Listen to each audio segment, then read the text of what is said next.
श्री गणेश गिरिजा सुमन मंगल मूल सुजान कहते अयोध्या दास तुम दौ अभय वरदान। ओम त्र्यंबकं यजामहे सुगंधिं पुष्टिवर्धनम् उर्वारुकमिव बन्धनान् मृत्युर्मक्षीयमामृतात्। ओम त्र्यंबकं यजामहे सुगंधिं पुष्टिवर्धनम् उर्वारुकमिव बंधनान् मृत्युर्मुक्षीयमामृतात्। स्वागत है आप सभी का गुरुजी वर्ड एग्जाम स्टडी प्लेटफॉर्म में। दोस्तों, आज की इस वीडियो में हम टॉप लेवल के कॉन्सेप्ट पढ़ेंगे। संस्कृत के कॉन्सेप्ट, पहली क्लास, घमासान, यूट्यूब के इतिहास में सबसे ट्रेंडिंग वीडियो। मेरा नाम है धीरज द्विवेदी, आप देख रहे हैं शिक्षक भर्ती का प्लेटफॉर्म गुरुजी वर्ड एग्जाम स्टडी। और ये ऐसी वीडियो होगी जहां पर आपके डर को, जहां आपके पूरे भय को आपका भाई धीरज द्विवेदी खत्म करेगा। शिक्षक भर्ती के नंबर 1 कंटेंट और भारत के सबसे बड़े प्लेटफॉर्म गुरुजी वर्ड एग्जाम स्टडी में आपका हार्दिक अभिनंदन। इस्तेकबाल साथियों, सभी भविष्य के भावी अध्यापक अध्यापिकाएं और वर्तमान सेवारत शिक्षक और शिक्षिकाएं, आपका स्वागत है। आइए आज की इस वीडियो में टॉप लेवल के कॉन्सेप्ट करेंगे। टॉप लेवल के कॉन्सेप्ट में मैं यकीन दिलाता हूं कि एक एक कॉन्सेप्ट आपके माइंड में हम सेट करेंगे। आसान से आसान चीजें, लास्ट में हम प्रश्नोत्तरी भी करेंगे। और ऐसे कॉन्सेप्ट को हम स्टार्ट कर रहे हैं कि इसका पूरा प्लेलिस्ट रहेगा।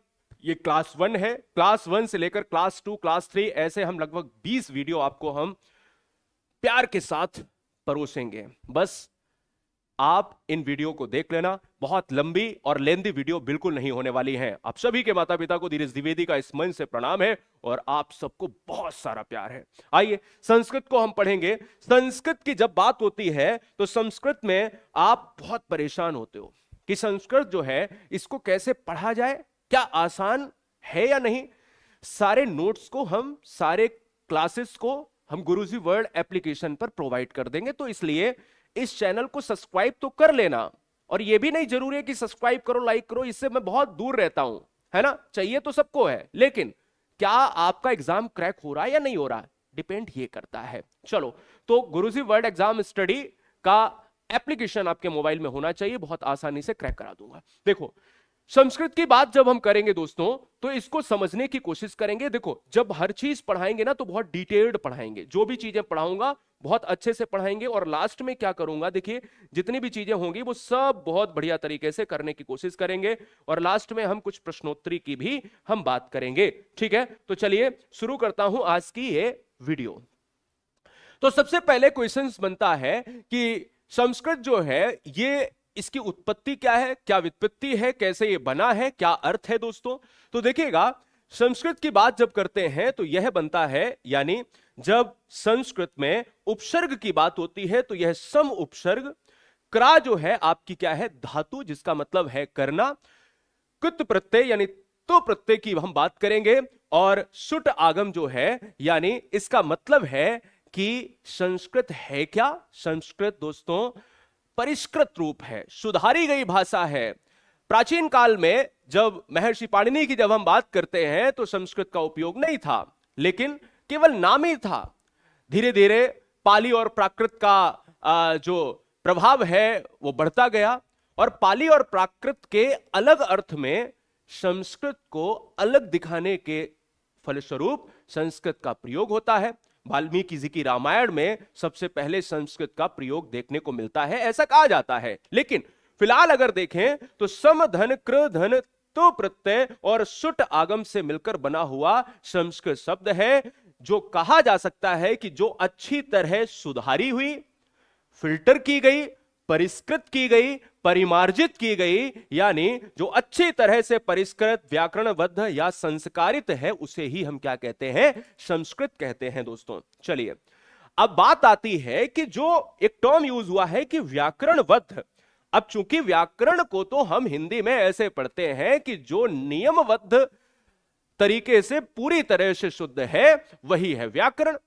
भाई व्याकरण, तो हमने कहा कि किस तरह से व्याकरण, व्याकरण को संस्कृत में कैसे हम जो है इसको क्लियर करें, कैसे क्लैरिफाई किया जाए। तो देखो भाई, व्याकरण शब्द की उत्पत्ति वि धन आंग धन क्र धन ल्युट, जिसमें वि धन आंग जो आप विशेष रूप से आप किसे उपसर्ग की बात करते हो जो शब्द के आगे जुड़ता है। भाई प्रीफिक्स नाम की भी कोई चीज होती है, तो प्रीफिक्स क्या होता है हिंदी में, उसे उपसर्ग कहते हैं प्यारे साथी, और उपसर्ग हमेशा शब्द के पूर्व में जुड़ता है। जो क्र है ये धातु है जिसका मतलब होता है करना, और ल्युट जो प्रत्यय है दोस्तों जो भाववाचक संज्ञा बनाने के लिए जो जुड़ता है। अब बात आती है कि व्याकरण का ये सब स्वरूप देखने के बाद हमें क्या व्याकरण की परिभाषा मिल गई? जी नहीं। तो व्याकरण का मतलब क्या होता है कि जिसके द्वारा शब्द की व्युत्पत्ति, ध्यान दीजिएगा, कि जिसके द्वारा शब्द की व्युत्पत्ति या निष्पत्ति हो, या निष्पत्ति या व्युत्पत्ति बताई जाए, वही व्याकरण है। चूंकि व्याकरण नियमबद्ध तरीके से शुद्ध रूप होता है, इसमें बिल्कुल भी अशुद्धता नहीं होती है। यह बात दिमाग में आप बैठा लीजिएगा। तो यह पॉइंट आपने माइंड में डाल लिया। अब बात करते हैं संस्कृत में। जो संस्कृत है इसमें जो त्रिमुनि है हमारे, वो कौन कौन से हैं? कई बार एग्जाम में पूछ लिया जाता है कि निम्नलिखित में संस्कृत के कौन से त्रिमुनियों में नहीं है। तो कॉन्सेप्ट है, तो इसको आइए पढ़ते हैं। सब कुछ पढ़ेंगे, स्वर पढ़ेंगे, व्यंजन पढ़ेंगे, सब कुछ पढ़ लेंगे आज की इस वीडियो में। भाई देखो, किसी भी सब्जेक्ट को पूरा करने के लिए बेस बनाना बहुत जरूरी है। यानी मैं आपसे ये कह सकता हूं कि मैं बहुत बड़ा विद्वान तो नहीं हूं, पर मैं ये वादे के साथ कह सकता हूं कि 25 से 30 के बीच में अगर 30 क्वेश्चन का पेपर आता है तो 25 से 30 के बीच में आपका स्कोर करवा दूंगा। ये गारंटी है आपके भैया धीरज द्विवेदी की। संस्कृत की बात करें तो व्याकरण के त्रिमुनि, यानी जब आप 3 मुनियों की बात करते हो तो आप पहला जो है नाम आता है पाणिनि जी का, दूसरा आता है कात्यायन जिन्हें बररुचि भी कहते हैं। अब अगर आप बात करो तीसरे के, तो तीसरे हैं पतंजलि जी, है ना। तो ये आपको माइंड में हमेशा सेट करके रखना है कि संस्कृत में 3 जो है त्रिमुनि, यानी त्रिमुनि है पाणिनि, कात्यायन और पतंजलि, है ना। इन्हीं का नाम ये है दोस्तों, ये बात आपको ध्यान में रखनी है। अब जब आप आते हो कि भाई हिंदी और जो संस्कृत है इसमें आप 2 अलग अलग चीजें देखते हो, कि कहीं पर आप स्वरों की बात करते हो तो हिंदी से तोल देते हो, या किसी और चीज से आप कनेक्ट कर देते हो। यहां पर आपको बिल्कुल अलग वे में पढ़ना पड़ेगा। देखो, अगर आप वर्णों की बात करो तो वर्ण क्या है? वर्ण अविभाज्य है। अक्षर यानी जहां पर आप वर्ण की बात करते हो जिसके आप टुकड़े नहीं कर सकते।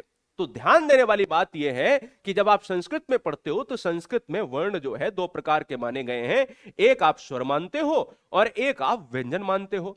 क्वेश्चन यहीं पर बन जाता है कि स्वरों को क्या कहा जाता है? तो स्वरों को अच कहा जाता है और व्यंजन को दोस्तों हल कहा जाता है। यह बात दिमाग में बैठा लेना। ये 2 क्वेश्चन यहां से बन गए। जब भी हम बात करते हैं तो दोस्तों सबसे पहले हमें यह पता होना चाहिए कि ध्वनि से हमारा क्या बनता है। ध्वनि से हमें पता चलता है कि वर्ण बनता है ना। ध्वनि से वर्ण बनता है, वर्ण से ही हमें क्या पता चलता है? शब्द पता चलता है। शब्द से ही दोस्तों हमें पता चलता है कि भाई क्या है, शब्द से ही हमारा बनता है आपका पद बनता है। पद से ही हमारा क्या बनता है? वाक्य बनता है। और वाक्य से ही हमारा क्या बनता है? हमारी जो भाषा होती है वो बनती है। तो इस चीज को याद रखना, ध्वनि से वर्ण, वर्ण से शब्द, शब्द से पद, पद से वाक्य, और वाक्य से ही भाषा का निर्माण होता है। वाक्य खुद ही में एक भाषा है, क्योंकि हिंदी की पूर्ण इकाई कहा जाता है या संस्कृत की या भाषा की जो पूर्ण इकाई होती है वो वाक्य होती है। सार्थक इकाई में शब्द है, हिंदी में सबसे छोटी लिखित इकाई वर्ण है और सबसे छोटी मौखिक इकाई ध्वनि है। अब आते हैं हम टू द पॉइंट की बात करेंगे, जिसमें आप सबसे पहले स्वर और व्यंजन की बात करते हो। संस्कृत में जो है आप स्वर को अच कहते हो और व्यंजन को आप हल कहते हो। अब बात आती है कि स्वर क्या है? स्वर क्या है? हिंदी में जब आप पढ़ते हो तो स्वरों को कहा जाता है स्वतंत्र। तो क्या यहां बदल जाएगा? नहीं, बस इसके थोड़े से फैक्ट बदलेंगे, यानी इसमें थोड़ी सी संस्कृत जो है ऐड होती है। स्वर को अच कहा जाता है। हां, स्वयं राजन्ते इति स्वरः, यानी जो स्वयं उच्चारित होते हैं उन्हें ही हम क्या कहते हैं, स्वर कहते हैं। इसका मतलब समझ रहे हो ना, जो स्वतंत्र हैं उन्हें स्वर कहते हैं। ये हम हिंदी में खूब पढ़ते आए हैं। तो इसका मतलब यही तो हुआ कि जो स्वयं उच्चारित होते हैं प्यारे साथी, वही स्वर है। अर्थात जो वर्ण स्वयं ही उच्चारित होते हैं वे स्वर हैं, या स्वर ही है, स्वर वही है जो स्वतंत्र है, जिन्हें किसी भी वर्ण की आवश्यकता नहीं है कि भाई उनके साथ में मिलाकर बोले जाएं। तो ध्यान देना है कि संस्कृत में वर्णों को, स्वर वर्णों को अच भी कहा जाता है। यह पॉइंट नोट किया जाए, है ना, नोट किया जाए माय लॉर्ड, ठीक है ना। चलिए यह बात दिमाग में आपको बैठा लेनी है। अब साथ ही साथ पॉइंट को हम आगे बढ़ाकर ले चलेंगे कि अगर स्वर है तो वो क्या वाकई में हम हिंदी की तरह पढ़ते आए हैं कि 11 है, 13 है, 15 है, या 9 है, या 7 है। तो देखिए दोस्तों, संस्कृत में अगर आप बात करते हो तो स्वरों की संख्या होती है क्या, 9 मानी जाती है। क्या मानी जाती है, 9 मानी जाती है। यानी ये सभी दोस्तों अच प्रत्याहार के अंतर्गत आते हैं। अब 9 स्वर कौन से हैं, एक अ है, एक ई है, एक उ है, एक री है, एक री है, एक ए है, एक ओ है, एक ए है, एक औ है। ये जो स्वर आपके हैं 9, ये मूल स्वर और संयुक्त स्वर से मिलकर बने हैं। ध्यान दीजिएगा कि जब आप स्वरों की बात करते हो तो ये मूल स्वर और क्या है, मूल स्वर और संयुक्त स्वर के योग से मिलकर बने हैं। संयुक्त की बात करेंगे, संयुक्त स्वरों के योग से मिलकर बने हैं। अब बात आती है मूल स्वर और संयुक्त स्वर क्या है, यह भी बड़ी टेढ़ी खीर है। तो यहां से क्वेश्चन एग्जाम में संस्कृत में बहुत बनते हैं। तो सबसे पहले पॉइंट को नोट करो कि स्वरों की संख्या 9 है। माइंड में कुछ भी नहीं रखना इससे ज्यादा। एक आ है, ई है, उ है, री है, री है, ए है, ओ है, ए है, औ है, ठीक है ना। तो ए ये बड़ा वाला 1 2 3 4 5 6 7 8 9, अब ये 9 हो गए। अब हमने जैसे कहा है कि मूल स्वर प्लस संयुक्त स्वर प्यारे साथी, तो यहां पर समझने वाली बात यह है कि आओ जरा इसको देखें। अगर पूछा जाए कि संस्कृत में मूल स्वर कितने हैं, संस्कृत में मूल स्वरों की संख्या जो है आपकी कितनी है, यह है 5। और अगर आपसे यह पूछा जाए संस्कृत में संयुक्त या मिश्रित स्वर की संख्या कितनी है, यह है 4 है। अब ये 5 जो है मूल स्वर हैं, जैसे हिंदी में आप मूल स्वर पढ़ते हो तो आ ई उ री, और ऐसे ही संस्कृत में पढ़ते हो तो आ ई उ री के साथ री जो है बढ़ जाता है, तो ये 5 स्वर हैं। ऐसे ही अगर आप देखते हो संयुक्त या मिश्रित स्वर में तो ए है, ओ है, ए है और औ है। यही तो है भाई, इनको और इनको जोड़ दोगे तो ये सारी चीजें आपको निकल कर आ जाएंगी। तो स्वरों की संख्या 9 होती है, जिसमें मूल स्वर है और जिसमें संयुक्त या मिश्रित स्वर है। मूल स्वर को रट लो संस्कृत में आ ई उ री और री, ठीक है ना। ये 5 है और ये है आपके 4 है संयुक्त या मिश्रित स्वर, जिसको ए औ है ना, ए ओ और ए औ, ठीक है ना। ये बात ध्यान में रखना है। अब साथ में आते हैं यहां पर मात्रा के आधार पर, जैसे आप हिंदी में पढ़े थे, जिसमें आप ह्रस्व और दीर्घ और प्लुत, ये 4 पढ़े थे आप।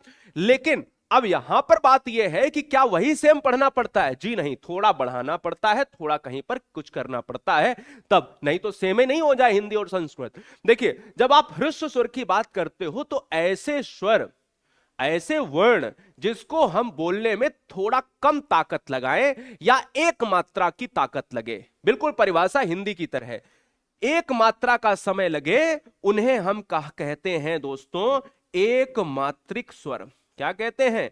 एक मात्रिक स्वर कहते हैं दोस्तों। ये बात ध्यान में रखिएगा, एक मात्रिक क्या कहते हैं? स्वर कहते हैं। ये बात को नोट किया जाए। और इनकी संख्या दोस्तों अ ई उ री और ली, है ना। तो ये क्या है? ये आपके देखने को मिलते हैं 5। दीर्घ स्वर क्या है? जिसमें 2 मात्राओं का मतलब ह्रस्व से 2 गुना। 2 मात्राओं का मतलब हो गया है कि ये दोस्तों हो गया है द्विमात्रिक स्वर। यानी ऐसा स्वर बताओ जो द्विमात्रिक स्वर है दोस्तों, वो कौन सा है? वो है दोस्तों दीर्घ स्वर है, आ ई उ री ए ओ ए औ, ठीक है ना। ये बात ध्यान में रखना है। ये दोस्तों आपका हो जाता है दीर्घ। प्लुत स्वर क्या है? प्लुत स्वर, हिंदी में प्लुत स्वर को ऐसे हम ओम लिख देते थे, है ना, ओम। तो ऐसे हम हिंदी में ओम ऐसे लिखते हैं, यहां पर 3 बनाना पड़ता है, ध्यान रखना। यही है संस्कृत में, आप थोड़ा सा डिफरेंस देखना। 2 से अधिक 3 मात्रा यानी ह्रस्व से 3 गुना। तो कई बार पूछा जाए कि त्रिमात्रिक स्वर किसे कहते हैं, तो त्रिमात्रिक स्वर जो है दोस्तों किसे कहते हैं, वो कहा जाता है आपका दोस्तों प्लुत स्वर होता है, जिसमें 3 मात्राओं का समय लगता है, 3 गुना ज्यादा, तो ओम हो जाता है दोस्तों, यहां पर ये हो जाता है, ठीक है ना। जैसे हम वहां पर राम लिखते थे ऐसे, है ना, तो ये बात आपको ध्यान में रखना है, यहां पर 3 लगेगा। अब आते हैं यहां पर व्यंजन। व्यंजन क्या है? अन्वक भवति व्यंजनम। अब यहां अगर व्यंजन की जब आप बात करते हो तो व्यंजन की संख्या कितनी है? 33 ही है। लेकिन कुछ चीजें ऐसी हैं जो इसमें नहीं महेश्वर सूत्र के अंतर्गत जोड़ी जाती हैं। अब जब भी आप बात करते हो तो व्यंजन, व्यंजन कहते हैं वे वर्ण जो स्वतंत्र रूप से ना बोले जा सकें। भाई क्या है? न्वग भवति व्यंजनम, जो स्वतंत्र रूप से ना बोले जाएं, लेकिन कैसे बोले जाएं? जो स्वरों की सहायता से बोले जाएं। तो स्वरों की सहायता से बोले जाने वाले वर्ण व्यंजन कहलाते हैं। और व्यंजन कहलाते हैं तो इसका मतलब यह है कि का को अगर तोड़ेंगे तो हलंत लग जाएगा आ, तो इसका मतलब है कि का जो बनता है वो यहां स्वर और व्यंजन के मेल से, यानी स्वर और व्यंजन वर्ण जो हलंत वाला है।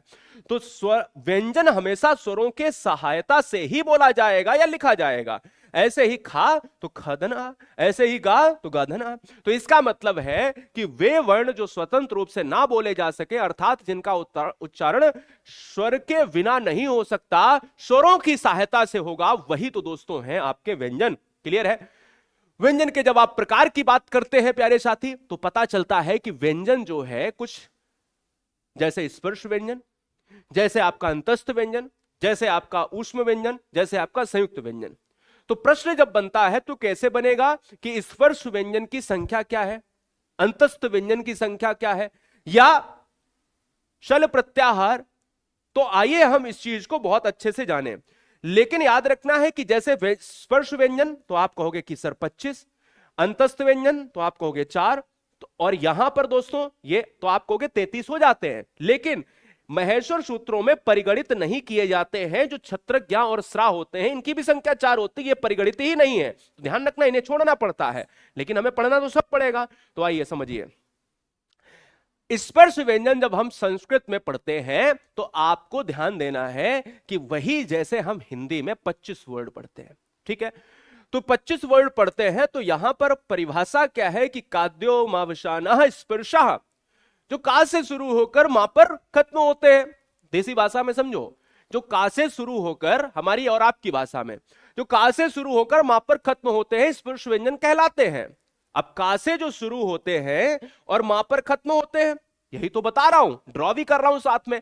तो मां पर खत्म। अब का वर्ग जो है ये कंठ कहलाता है, चा वर्ग जो है दोस्तों हमारा कहलाता है तालव्य, टा वर्ग मूर्धन्य कहलाता है, ता वर्ग दंत कहलाता है, और पा वर्ग हमारा ओष्ठ कहलाता है। हिंदी में भी पढ़ा होगा दोस्तों। लेकिन काद्योम अवसाना स्पर्शः, का से लेकर मां तक जाता है, का से शुरू होकर मां पर खत्म होता है। तो यही तो है दोस्तों, यानी कंठ तालु मूर्धा, और तावर्ग में आता है दंत और पावर्ग में आता है ओष्ठ। तो नोट कर लीजिएगा दोस्तों कई बार। तो ये क्या है? ये है दोस्तों आपका कंठ है।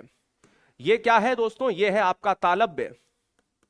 ये क्या है? ये तालव्य है। ये क्या है? ये है आपका मूर्धन्य। ये क्या है? ये है आपका दंत्य। और ये क्या है दोस्तों? ये है ओष्ठ है। ये सारी चीजें दोस्तों आपको पता है। अगर ये सब पता है तो आपको कोई दिक्कत वाली बात है नहीं प्यारे साथी, ये बात दिमाग में बैठा लीजिएगा। अब हम आगे बढ़े, आगे हम बढ़ेंगे तो हमें पता चलता है अंतस्थ व्यंजन भी होता है। अंतस्थ व्यंजन की जब हम बात करते हैं तो यनो अंतस्तः, यानी जब हम अंतस्थ व्यंजन की बात करते हैं तो हिंदी से भी आप लगा सकते हो कि भाई यारा लावा, यारा या वा और आला एक ही बात है। तो हमने कहा कि इन्हें अर्धस्वर भी कहा जाता है, जबकि हिंदी में जब आप आते हो तो या और वा अर्धस्वर होते हैं। तो इस चीज को कतई भी मत भूलना, क्योंकि आप संस्कृत पढ़ रहे हो।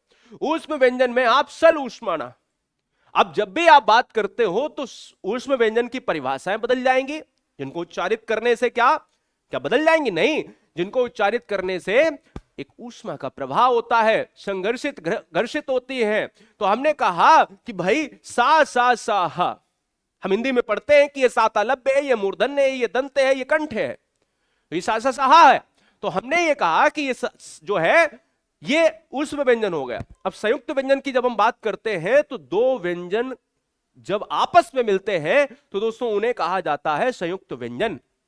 अब बोले संयुक्त व्यंजन, संयुक्त व्यंजन होता है एक क्षा होता है, एक त्रा होता है, एक ज्ञा होता है, एक छत्रज्ञा और एक कांज्ञा।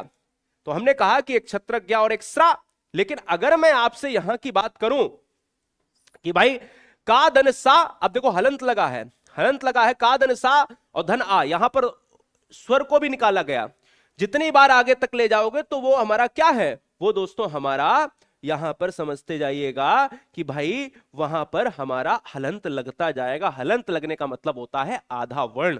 तो इस चीज को आपको ध्यान में रखना है।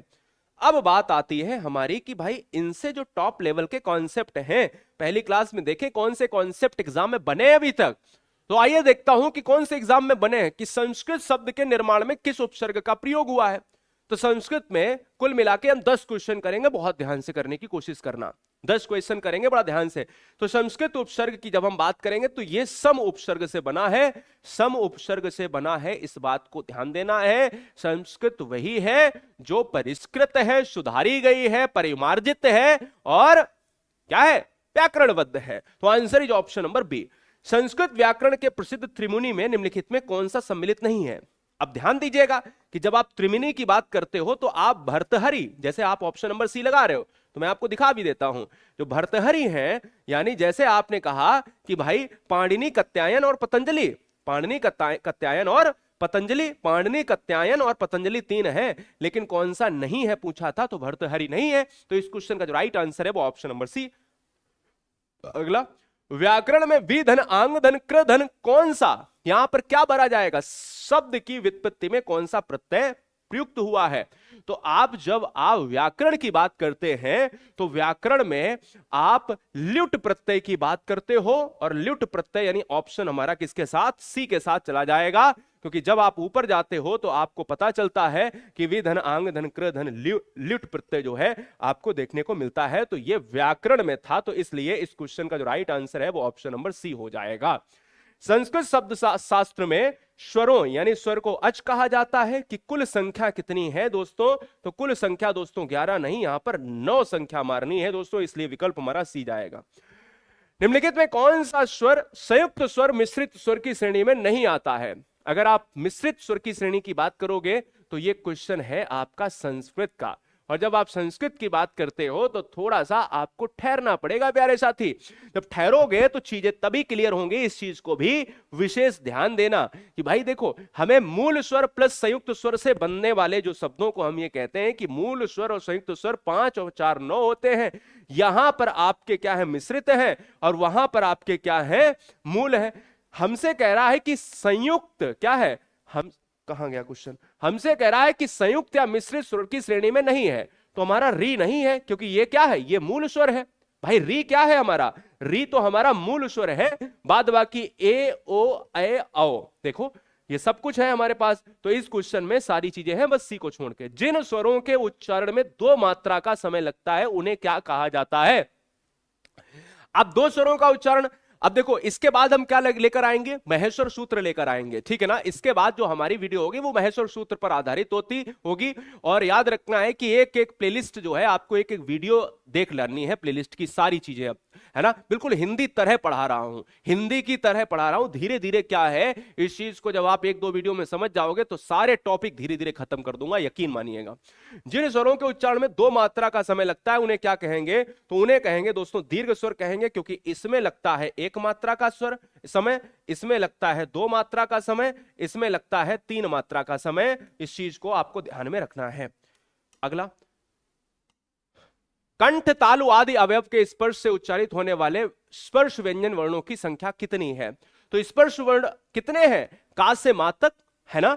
अगर आप का से मा तक की बात करते हो तो आप यही कहते हो कि भाई काद्योम अवसाना स्पर्शा, तो हम ये कहते हैं स्पर्श व्यंजन की संख्या जो है वो है 25। तो 25 का मतलब है कि ऑप्शन नंबर बी हो जाएगा। यहां पर यड़ प्रत्याहार के अंतर्गत आने वाले य व र ल वर्णों को क्या कहा जाता है? यड़ प्रत्याहार। यड़ प्रत्याहार, अब हमने कहा कि यड़ प्रत्याहार से जुड़ा हुआ कोई भी अगर है तो उसे आप कहोगे अंतस्थ व्यंजन कहोगे। तो ये अर्धस्वर भी है दोस्तों, यानी ध्यान रखिएगा कि इन्हें अर्धस्वर भी कहा जाता है, अर्धस्वर भी कहा जाता है दोस्तों। इसलिए आपको पॉइंट को नोट कर लेना है। ये यानी यड़ोन्तस्तः यानी यड़ प्रत्याहार से संबंधित है दोस्तों, इस चीज को भी आपको ध्यान में रखना है। अंतस्थ व्यंजन इस क्वेश्चन का राइट आंसर हो जाएगा। क्लियर है? अगला कौन? सल प्रत्याहार। अब जब सल प्रत्याहार की बात करते हो तो आ जाते हैं संस्कृत का टॉप लिस्ट का क्वेश्चन, लेकिन जब आपने हिंदी पढ़ के रखी है तो हिंदी से भी क्वेश्चन संस्कृत के किए नहीं जा सकते क्या? तो सल प्रत्याहार आप हिंदी में पढ़ते नहीं हो, लेकिन यहां पर भी अगर आप देखोगे, चूंकि हमें पता है उसमें व्यंजन 4 होते हैं, तो आपने देख लिया। अंतिम जो है छा नामक संयुक्त व्यंजन किन 2 वर्णों से मिलकर बना है? तो ये वाला क्वेश्चन आप हमें होमवर्क में लगा कर दीजिए, देखें तो आपको संस्कृत मजा आई। अब देखो मजा आया या नहीं आया जरा एक बार हमें बता दो इस वीडियो में। आप सभी से मेरा कहना यह है कि गुरुजी वर्ड एग्जाम स्टडी में सभी जो लोग हैं वो हमें ये बताएं कि आज की इस वीडियो में आपने कितना एंजॉय किया है, क्या आपने थोड़ा भी बहुत संस्कृत को समझने की कोशिश की है। तो मैं आपसे बस यही कहता हूं कि संस्कृत का मैं विद्वान तो नहीं हूं, लेकिन हमारे पढ़ाए गए 11-12 सालों से पढ़ा रहा हूं मैं, तो उनके हिसाब से अगर देखा जाए तो हम आपकी मंजिल तक तो मैं पहुंचा सकता हूं। मैं छोटा आदमी हूं दोस्तों, और मैं जब छोटा आदमी हूं तो मैं आपको जीतना जरूर देखना चाहता हूं, यानी आपकी जीत होते देखना चाहूंगा। हर बहन, हर भाई, हर गृहिणी, भविष्य के भावी अध्यापक अध्यापिकाएं और वर्तमान शिक्षा में जुड़े हुए सभी सेवारत शिक्षिकाओं और शिक्षकों का हार्दिक स्वागत अभिनंदन करता हूं गुरुजी वर्ड एग्जाम स्टडी में। और वीडियो अच्छी लगी हो तो वीडियो को लाइक कर लेना, चैनल को कर लेना सब्सक्राइब, और गुरुजी वर्ड एग्जाम स्टडी के एप्लीकेशन को कर लेना डाउनलोड। और मैं यही कहूंगा दोस्तों कि आप गुरुजी वर्ड एग्जाम स्टडी के किसी भी सहायता के लिए एक नंबर है 9628238404, ये आपको नंबर जो है हम दे रहे हैं। इस पर अगर आपको कोई समस्या है तो आप कोर्स से संबंधित कोई समस्या के लिए कॉल कर सकते हो। तो बताइए आज की इस वीडियो को कैसे आपने महसूस किया। तो अच्छी लगी हो तो इस वीडियो में अंत में जय महाकाल जरूर लिखिएगा। उम्मीद करता हूं कि आज आपने मस्ती से इस पूरे सिलेबस को पढ़ा होगा। दूसरी वीडियो हमारी आएगी प्रत्याहार पर। मिलता हूं दोस्तों नेक्स्ट वीडियो में, तब तक के लिए जय हिंद, वंदे मातरम।